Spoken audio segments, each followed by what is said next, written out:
क्या आप bank Nifty के करेक्टिव फेज की डीप अंडरस्टैंडिंग डेवलप करना चाहते हैं?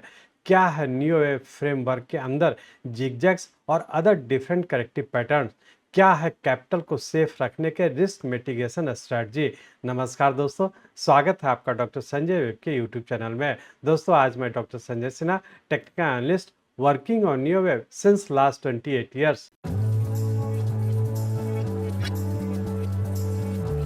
स्टार्ट करने से पहले मैं समझता हूं कि आप लोग निश्चित रूप से डिस्क्लेमर को अच्छे से देखकर पढ़कर समझ लिए होंगे। इस चैनल पर दिए गए सभी कंटेंट एजुकेशनल पर्पस से बनाए गए हैं और इसका उद्देश्य किसी भी प्रकार की एडवाइस या रिकमेंडेशन करना नहीं है। हम सेबी रजिस्टर्ड फिनेंशियल एडवाइजर नहीं है, इसलिए हम आपको स्ट्रिक्टली सलाह देते हैं कि अपने प्रोफेशनल के कंसल्टेशन के बिना आप कोई भी डिसीजन फिनेंशियल इन्वेस्टमेंट, ट्रेडिंग या कुछ भी ना करें। कुछ भी प्रॉफिट या लॉस होता है तो उसके लिए रिस्पॉन्सिबल आप खुद होंगे। इस यूट्यूब वीडियो में हम बैंक निफ्टी में डिसिप्लिन ट्रेडिंग अप्रोच के लिए इनिशियल एनालिसिस से लेकर स्टॉप लॉस सेटिंग तक एक ओवरऑल व्यू लेकर आए हैं। हम बैंक निफ्टी करेक्शन के सभी लेयर्स को आपके सामने उजागर करेंगे। सीखें स्ट्रिक्ट अपर स्टॉप लॉस स्ट्रेटजी का पालन करना, समझें अभी लॉन्ग पोजीशन से बचने के रीजंस, करंट डाउन ट्रेंड को नेविगेट करना जाने, रिस्क को मिटिगेट करना सक्सेसफुल ट्रेडिंग के लिए क्रूशियल फैक्टर है। जाने बैंक निफ्टी में ट्रेडिंग और इन्वेस्टमेंट में रिस्क मैनेजमेंट के महत्व को। वोलेटाइल मार्केट में अपने कैपिटल को प्रोटेक्ट करें। रियल लाइफ केस स्टडीज देखें, विटनेस करें न्यू एनालिसिस से इफेक्टिव रिस्क मैनेजमेंट स्ट्रेटजी के वाइटल रोल को। इस कंप्रेहेंसिव वीडियो में बैंक निफ्टी पर वैल्यूएबल इंसाइट्स, प्रैक्टिकल टिप्स और रियल वर्ल्ड पर्सपेक्टिव प्राप्त करेंगे।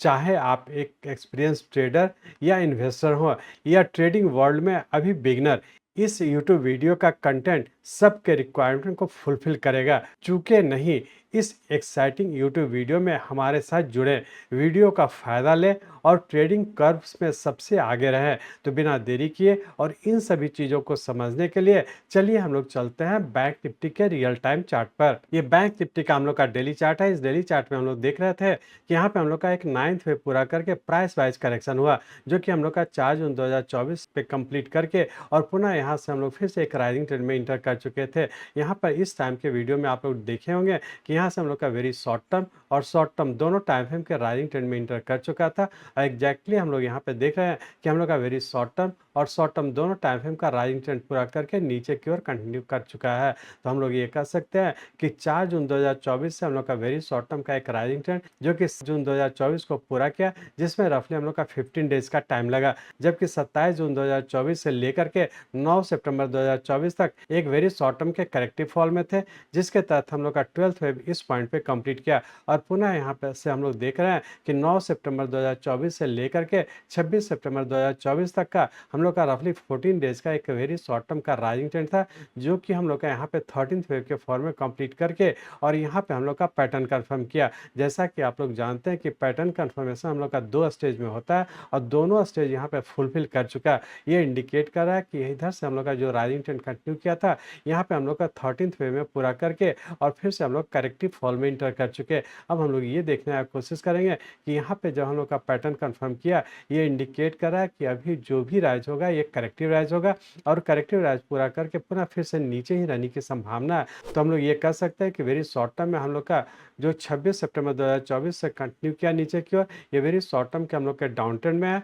जबकि शॉर्ट टर्म की बात करें तो शॉर्ट टर्म के तहत हम लोग का करेक्टिव फॉल में इंटर कर चुके हैं। तो यहाँ से जो भी राइज होगा वो करेक्टिव राइज होगा कि यहाँ पे हम लोग का 13th वेव पूरा करके जो नीचे की ओर कंटिन्यू किया, इसका सबऑर्डिनेट वेव किस पैटर्न में है और आने वाले समय क्या होने की संभावना है। तो इसके लिए हम लोग इस डेली चार्ट को कन्वर्ट करते हैं आवरली चार्ट में। यहाँ पे हम लोग आवरली चार्ट में आ चुके हैं। इस आवरली चार्ट में हम लोग देख रहे हैं कि यहाँ पे हम लोग का एक करेक्टिव फॉल 12th वेव के फॉर्म में पूरा करके यहाँ से एक राइजिंग ट्रेंड में इंटर किया था, जिसका सबऑर्डिनेट वेव भी अपने आप में 5 + 4 = 9th वेव के फॉर्म में कंप्लीट किया, जो कि उससे बड़े टाइम फ्रेम का हम लोग का 13th वेव था। और यहाँ पे हम लोग सबसे छोटे टाइम फ्रेम में पैटर्न कंफर्म किया और उससे ही बड़े टाइम फ्रेम का हम लोग का वेरी शॉर्ट टर्म का भी पैटर्न कंफर्म किया। क्योंकि यहाँ पे हम लोग देख रहे थे कि यहाँ से जब ऊपर की ओर कंटिन्यू किया तो यहाँ से हम लोग का 12th वेव से लेकर 13th वेव तक जाने में रफली हम लोग का 14 डेज का टाइम लगा, जो कि 5 + 4 = 9th वेव के इम्पल्स वेव के फॉर्म में कंप्लीट करके और पुनः यहाँ से हम लोग नीचे की ओर कंटिन्यू कर चुके। और यहाँ पे भी हम लोग देख रहे हैं कि वेरी शॉर्ट टर्म का हम लोग का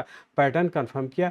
ये इंडिकेट कर रहा है कि हम लोग का शॉर्ट टर्म के करेक्टिव फॉल में इंटर कर चुके, जबकि वेरी शॉर्ट टर्म के डाउन ट्रेंड में इंटर किए हुए हैं।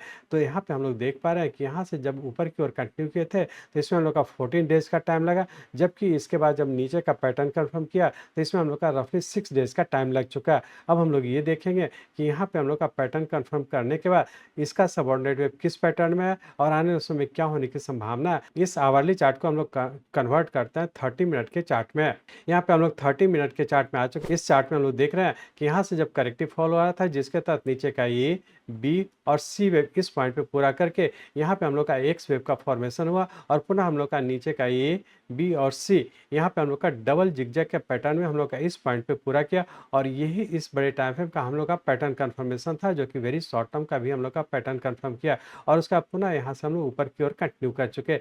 यहाँ पे हम लोग का जब नीचे की ओर डबल जिगजैग के पैटर्न में हम लोग का पैटर्न कंफर्म किया और उसका जो ऊपर की ओर कंटिन्यू किया, इसका भी सबऑर्डिनेट वेव देख रहे हैं तो हम लोग का 3 वेव में ऊपर जा रहा है। तो ये अपने आप में इंडिकेट कर रहा है कि ये जो भी राइज हो रहा है वो करेक्टिव राइज हो रहा है और आने वाले समय करेक्टिव राइज के तहत ऊपर पूरा करके पुनः फिर से नीचे ही रहने की संभावना है। कि पूरे वीक की यदि बात करें, पूरे वीक के लिए रेंज बाउंड के तहत नीचे का 50,600 और ऊपर का 52,400 इसी रेंज बाउंड में रहने की संभावना है। रेंज बाउंड में यदि आपका लॉन्ग पोजिशन बना हुआ है तो ऊपर के लेवल पर प्रॉफिट बुक करके एग्जिट हो जाए। यदि शॉर्ट करते हैं तो वीकली पॉइंट से अपर स्टॉपर्स है उसको फॉलो करेंगे। यदि स्टॉपर्स की बात करें तो जैसा पिछले वीक हम लोग यहाँ पे डिस्कस किए थे, वीकली पॉइंट से हम लोग का ऊपर का स्टॉपर्स था 54,468 का, जबकि इस वीक के लिए हमारा फर्स्ट ट्रेलिंग अपर स्टॉपर्स हो गया 53,250 का। इसी वीकली अपर स्टॉपर्स 53,250 को फॉलो करते हुए हम लोग वीकली पॉइंट से ऊपर जब भी जाता है शॉर्ट करते हैं तो अपर स्टॉपर्स को फॉलो करते लोअर लेवल पे आता है प्रॉफिट बुक करके एग्जिट होते रहने का कोशिश करेंगे, या फिर होल्ड करते हैं तो वीकली पॉइंट से अपर स्टॉपर्स 53,250 को फॉलो करते हैं हम लोग नीचे की ओर कंटिन्यू रखेंगे। अब हम लोग ये देखने की कोशिश करेंगे कि मंडे ट्यूसडे को क्या होने की संभावना है। तो इसके लिए हम लोग अब इसे 15 मिनट्स के चार्ट्स में कन्वर्ट करते हैं। यहाँ पे हम लोग 15 मिनट के चार्ट में आ चुके हैं। इस 15 मिनट के चार्ट में हम लोग देख रहे हैं कि यहाँ से जो करेक्टिव राइज हो रहा था, जिसके तहत ऊपर का ए, बी और सी वेव इस पॉइंट पे कंप्लीट करके और पुनः हम लोग इस बड़े टाइम फ्रेम का ये हो गया और उसका करेक्टिव बी के तहत नीचे का ए, बी और सी वेव के फॉर्म में नीचे रहने की संभावना है। तो हम लोग मंडे ट्यूसडे की बात करें, मंडे ट्यूसडे में रेंज बाउंड के तहत नीचे का 50,800 और ऊपर का 51,800 इसी रेंज बाउंड में रहने की संभावना है। इंट्राडे के पॉइंट से ऊपर का स्टॉपर्स रखेंगे 52,400 का। इसी अपर स्टॉपर्स को ध्यान रख के छोटे से रेंज बाउंड में ट्रेड करने का कोशिश करेंगे। इस तरह से हम लोग कह सकते हैं कि इंट्राडे की बात करें तो जो भी राइज होगा करेक्टिव राइज होगा। इंट्राडे का अपर स्टॉपर्स को 52,400 को फॉलो करते हैं हम लोग नीचे के लेवल पर प्रॉफिट बुक करें, या फिर होल्ड करते हैं तो अपर स्टॉपर्स को फॉलो करते हैं नीचे की ओर कंटिन्यू रखेंगे। यदि वीकली पॉइंट ऑफ से बात करें तो वीकली पॉइंट ऑफ से भी जब भी ऊपर जाता है शॉर्ट करें, लेकिन उसके लिए हम लोग वीकली पॉइंट से अपर स्टॉपर्स जो है 53,250 का, इसी को फॉलो करते हैं हम लोग नीचे की ओर कंटिन्यू रखेंगे। वेरी शॉर्ट टर्म की बात करें तो वेरी शॉर्ट टर्म में हम लोग का डाउन ट्रेंड है और अभी भी नीचे रहने की संभावना है। जो भी राइज होगा वो करेक्टिव राइज होगा, करेक्टिव राइज पूरा करके फिर से नीचे ही कंटिन्यू रहने की संभावना है। यदि शॉर्ट टर्म की बात करें तो शॉर्ट टर्म में अभी भी हम लोग का करेक्टिव फॉल के तहत है और अभी भी नीचे ही रहने की संभावना है। तो जो भी राइज होता है उसमें हम लोग शॉर्ट करके या फिर बाई किया तो प्रॉफिट बुक करके एग्जिट हो जाने का कोशिश करेंगे। और वीकली पॉइंट से या फिर वेरी शॉर्ट टर्म का भी हम लोग का अपर स्टार्टिंग लेवल है 53,250 का। तो दोनों ही टाइम फ्रेम का हम लोग अपर स्टॉपर्स 53,250 को फॉलो करते हैं हम लोग नीचे की ओर कंटिन्यू रखेंगे। इस तरह से आप लोग जिस भी टाइम फ्रेम का ट्रेड करना चाहते हैं अकॉर्डिंगली उसी टाइम फ्रेम का हम लोग का अपर स्टॉपर्स को फॉलो करते हैं हम लोग नीचे की ओर कंटिन्यू रखेंगे।